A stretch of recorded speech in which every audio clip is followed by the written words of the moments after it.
नमस्कार, मंडल news bulletin में आपका स्वागत है। आइए पेश करते हैं आज के प्रमुख व मुख्य समाचार। जनसंख्या वृद्धि को लेकर दिए गए बयानों के बाद भाजपा की पूर्व सांसद नवनीत राणा और एमआईएम प्रमुख व सांसद असदुद्दीन ओवैसी के बीच सियासी टकराव और तेज हो गया है। दोनों नेताओं के बयानों से राजनीतिक माहौल गर्मा गया है। पूर्व सांसद नवनीत राणा द्वारा इससे पहले दिए गए बयान पर जहां गत रोज अमरावती पहुंचे एमआईएम सांसद असदुद्दीन ओवैसी ने प्रतिक्रिया देते हुए कहा कि खुद उनके 6 बच्चे हैं और उनकी जितनी मर्जी है वह उतने बच्चे पैदा कर सकते हैं। जिसके बाद भाजपा नेत्री व पूर्व सांसद नवनीत राणा ने कहा कि ओवैसी जैसे लोग इस देश के लिए खतरा है, जिन्हें तुरंत ही पाकिस्तान भेज देना चाहिए। पूर्व सांसद नवनीत राणा ने हाल ही में हिंदुओं से 3 से 4 बच्चे पैदा करने का आह्वान किया था। इस बयान पर प्रतिक्रिया देते हुए गत रोज अमरावती पहुंचे एमआईएम पार्टी के मुखिया व सांसद असदुद्दीन ओवैसी ने कहा था कि किसी ने आपको रोका नहीं है, आप जितने चाहे उतने बच्चे पैदा कर सकती है। सांसद ओवैसी की इस प्रतिक्रिया के बाद पूर्व सांसद नवनीत राणा ने तीखी प्रतिक्रिया देते हुए उन पर गंभीर आरोप लगाए। अमरावती महानगर पालिका के चुनाव को लेकर प्रचार की धामधूम शुरू होते ही भाजपा नेत्री व पूर्व सांसद नवनीत राणा तथा अजित पवार गुट वाली राकापा के नेता विधायक संजय खोड़के के बीच एक बार फिर जुबानी जंग शुरू होती दिखाई दे रही है, क्योंकि कल रविवार को दोनों ही नेताओं के बीच आरोप प्रत्यारोप का दौर शुरू होने के साथ ही राजनीतिक तौर पर देख लेने जैसे शब्दों का भी प्रयोग हुआ। ऐसे में राणा और खोड़के के बीच चलने वाले विवाद का परिणाम अमरावती मनपा के चुनाव दौरान भी दिखाई देगा, ऐसा स्पष्ट संकेत मिल रहा है। राकापा नेता उप मुख्यमंत्री अजित पवार गुट द्वारा भाजपा पर भ्रष्टाचार के आरोप लगाए जाने के बाद राजनीतिक वातावरण जमकर तपा हुआ है। इस पृष्ठभूमि पर भाजपा नेत्री व पूर्व सांसद नवनीत राणा ने सीधे अजित पवार को सलाह देते हुए कहा कि वे कोई बयान जारी करते समय मर्यादा को पार न करे। पूर्व सांसद नवनीत राणा ने यह भी कहा कि 3 दलों के एकत्रित समर्थन के चलते राज्य में महायुति की सरकार स्थापित हुई है, जिसके चलते सत्ता में एक साथ रहते एक दूसरे को लेकर आरोप प्रत्यारोप करना तथा संभ्रम पैदा करना किसी भी लिहाज से योग्य नहीं। डिप्टी सीएम अजित पवार को मर्यादा में रहकर बात करने की सलाह देने वाली भाजपा नेत्री पूर्व सांसद नवनीत राणा के बयान पर पलटवार करते हुए राकापा अजित पवार के प्रदेश संगठक व विधायक संजय खोड़के ने कहा कि नवनीत राणा अपनी अवकाश से बाहर जाकर बयान दे रही है। डिप्टी सीएम अजित पवार ने पिंपरी चिंचवड महानगर पालिका के भ्रष्ट कामकाज के संदर्भ में अपने विचार व्यक्त किए थे, जिसे लेकर भाजपा प्रदेशाध्यक्ष की ओर से जवाब भी दिए गए हैं, जिसके बाद कोई वजह नहीं रहने के बावजूद भी नवनीत राणा ने इस बारे में अपनी प्रतिक्रिया दी। जबकि नवनीत राणा की अभी इतनी औकात नहीं है कि वे डिप्टी सीएम अजित पवार जैसे बड़े नेता को सलाह दे सके।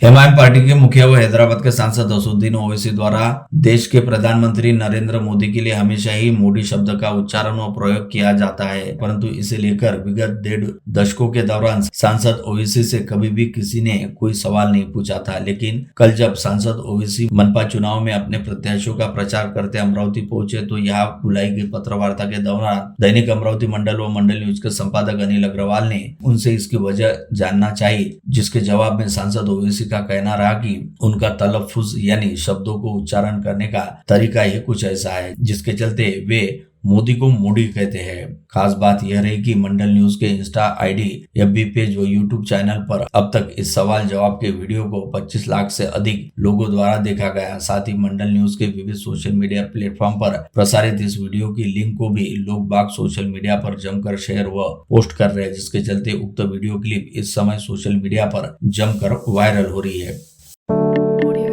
आगामी 15 जनवरी को होने जा रहे अमरावती महानगर पालिका के चुनाव के मद्देनजर राज्य निर्वाचन आयोग के निर्देश अनुसार अमरावती महापालिका के निर्वाचन विभाग को 2400 कंट्रोल यूनिट तथा 1200 बैलेट यूनिट की खेप प्राप्त हुई है, जिसका मनपा आयुक्त निर्वाचन निर्णय अधिकारी सौम्या शर्मा की देखरेख के तहत प्राथमिक परीक्षण भी सफलतापूर्वक पूरा कर लिया गया। बता दें कि विगत माह अमरावती जिले में हुए नगर परिषद व नगर पंचायत के चुनाव हेतु जिला निर्वाचन विभाग को मध्य प्रदेश से ईवीएम सहित सभी आवश्यक मतदान यंत्रों की प्राप्त हुई थी। विगत 21 दिसंबर को नगर परिषद व नगर पंचायत चुनाव की मतगणना के बाद सभी ईवीएम मशीनों के डेटा को निकालकर जिला निर्वाचन विभाग के कंप्यूटरों में सुरक्षित कर लिया गया और उन ईवीएम मशीनों के डेटा को खाली कर उन्हें अब मनपा चुनाव के लिहाज से मनपा के निर्वाचन विभाग के सुपुर्द किया गया। 15 जनवरी को होने वाले मनपा चुनाव के लिए 22 प्रभागों में कुल 805 मतदान केंद्र निश्चित किए गए। साथ ही चुनाव के लिए कुल 805 कंट्रोल यूनिट रहने वाले हैं, लेकिन बैलेट यूनिट बढ़ने की संभावना जताई जा रही है। अमरावती मनपा के 22 प्रभागों में विभिन्न दलों के कुल 661 उम्मीदवार चुनावी मैदान में है। इनमें जोन क्रमांक 1 रामपुरी कैंप में प्रभाग क्रमांक 1, 2, 3 और 5 से 97, जोन क्रमांक 2 नया तहसील प्रभाग से क्रमांक 3, 4 और 7 से 100, जोन क्रमांक 3 राजापेट के प्रभाग क्रमांक 11, 12, 18 से 94, जोन क्रमांक 4 दस्तूर नगर के प्रभाग क्रमांक 8, 9 और 10 से 108, जोन क्रमांक 5 अम्बापेट के प्रभाग क्रमांक 6, 13 और 17 से 83 और जोन क्रमांक 6 पुराना तहसील के प्रभाग क्रमांक 14, 15 और 16 से 53, जोन क्रमांक 7 बडनेरा के प्रभाग क्रमांक 19, 20, 21 से 22 और कुल 126 उम्मीदवार मैदान में है। मुख्यमंत्री देवेंद्र फडणवीस ने रविवार 4 जनवरी को भाजपा के उम्मीदवारों के प्रचार के लिए शहर के पंचवटी चौक से साईनगर मार्ग पर रोड शो किया। इस दौरान पिछले 8 दिनों में राजकीय घटनाक्रम की वजह से साईनगर प्रभाग चर्चा में आए। साईनगर प्रभाग में प्रवेश करते ही शिलांगन मार्ग से मुख्यमंत्री के रोड शो का ताफा सीधे बडनेरा मार्ग पर आया। इस समय रोड शो का नियोजन शिलांगन मार्ग बदला और उसके बाद मुख्यमंत्री फडणवीस सीधे साईनगर प्रभाग के समापन के लिए पहुंचे। रोड शो का मार्ग एन समय पर बदलने की वजह से साईनगर प्रभाग शिलांगन मार्ग पर 2 से 3 घंटे तक मुख्यमंत्री को देखने के लिए बेताब नागरिकों को प्रतीक्षा करनी पड़ी। इस दौरान अकोला सभा के लिए देरी होने की वजह से जल्दी जाना है, इसके लिए समय पर मार्ग बदला गया, ऐसा मुख्यमंत्री ने कहा। साईनगर प्रभाग से भाजपा की ओर से विधान परिषद सदस्य श्रीकांत भारती के छोटे भाई तथा पूर्व मनपा सभागृह नेता तुषार भारती युवा स्वाभिमान पार्टी के प्रत्याशी सचिन बेंडे के खिलाफ चुनाव लड़ रहे हैं। सचिन बेंडे यह विधायक रवि राणा के काफी निकट है। सचिन बेंडे मनपा के ठेकेदार है, इसलिए उनकी उम्मीदवारी रद्द की जाए, ऐसी शिकायत तुषार भारती ने चुनाव निर्णय अधिकारी के पास दर्ज की थी, लेकिन तुषार भारती द्वारा लगाए गए आरोप खारिज कर चुनाव निर्णय अधिकारी ने सचिन बेंडे की उम्मीदवारी कायम रखी।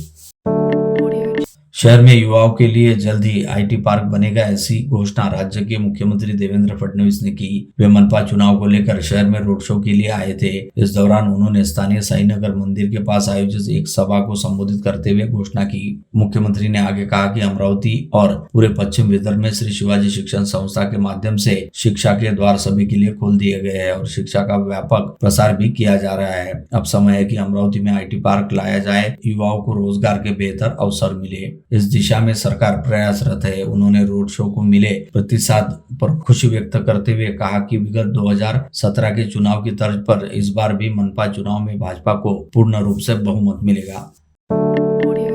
श्री शिवाजी शिक्षा संस्था के कार्यकारिणी सदस्य हेमंत कालबेंक ने कहा कि सामाजिक परिस्थिति में बदलाव लाने अच्छा उपक्रम क्रियान्वित होने चाहिए। भाऊसाहेब पंजाबराव देशमुख औपचारिक उपक्रम से गढ़े गए। भाऊसाहेब को अपेक्षित कार्य माणिकराव घावले राज्य स्तरीय वाद विवाद स्पर्धा के माध्यम से होने की सराहना उन्होंने की। श्री संत गाडगेबाबा विद्यापीठ शिक्षकेतर कर्मचारी संघ के चुनावी कार्यक्रम की घोषणा चुनाव कार्यक्रम अधिकारी ऋतुराज देशमुख ने की है। 1 फरवरी को सुबह 9 बजे से दोपहर 2 बजे तक मतदान होगा और 2 बजे मतगणना शुरू होगी। वह परिणाम घोषित किया जाएगा। 1 फरवरी को होने वाले चुनाव के लिए विद्यापीठ विद्या विभाग के संजय खोबरागड़े व मोहन इंगले की सहायक चुनाव अधिकारी पद पर नियुक्त की गई है। घोषित चुनाव कार्यक्रम के अनुसार प्रारूप मतदाता सूची 16 जनवरी को प्रकाशित होगी। सूची पर 19 जनवरी तक आक्षेप दर्ज किए जाएंगे और अंतिम मतदाता सूची प्रकाशित की जाएगी। 16 जनवरी दोपहर 4 बजे से नामांकन पर्चों की बिक्री की जाएगी।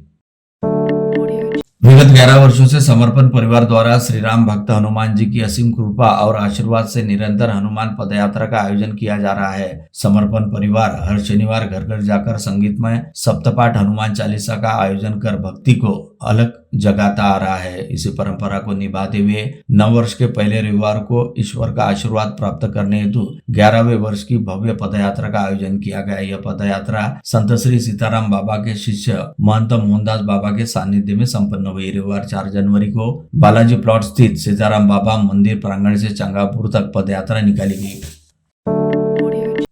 जिरेमाली बहुउद्देशीय संस्था अमरावती और अकोला के संयुक्त तत्वाधान में आयोजित राज्य स्तरीय जिरेमाली उपवर युवक युवती परिचय सम्मेलन कांचन रिसोर्ट अमरावती में अभूतपूर्व उत्साह और अनुशासनबद्ध माहौल से संपन्न हुआ।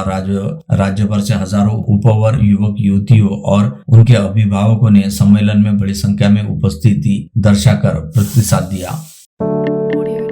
गणेशदास राठी विद्यालय के परिसर में 4 जनवरी को श्री गणेशदास राठी छात्रालय समिति के अमृत महोत्सव के उपलक्ष्य में प्रबोधनात्मक व सांस्कृतिक कार्यक्रम संपन्न हुए। इस समारोह के लिए प्रमुख अतिथि के रूप में अखिल भारतीय मारवाड़ी महिला संगठन अमरावती की राष्ट्रीय अध्यक्षा रेखा राठी, एमजीएम विश्वविद्यालय संभाजीनगर के कुलगुरु विलास सबकाल, IIM नागपुर के डायरेक्टर डॉक्टर भीमराय मैत्री ने श्री गणेशदास राठी छात्रालय समिति की शिक्षा में महत्वपूर्ण कार्य करने की सराहना की। मुमुक्षु दीक्षार्थी साक्षी कुमारी के अभिनंदन समारोह का आयोजन श्री दादावड़ी संस्था अमरावती में भावपूर्ण वातावरण में संपन्न हुआ। कार्यक्रम की शुरुआत श्री पार्श जीन मंडल द्वारा प्रस्तुत आकर्षक स्तवन से हुई, जिसमें समस्त सभा को भक्ति रस से सराबोर कर दिया। दीक्षार्थी का संक्षिप्त एवं प्रेरणादायी परिचय उनकी बुआ चंद्रकला सुरेश कुमार समदरिया ने प्रस्तुत किया। इस अवसर पर मुमुक्षु का स्वागत एवं अभिनंदन अनेक धार्मिक एवं सामाजिक संस्थाओं द्वारा किया गया।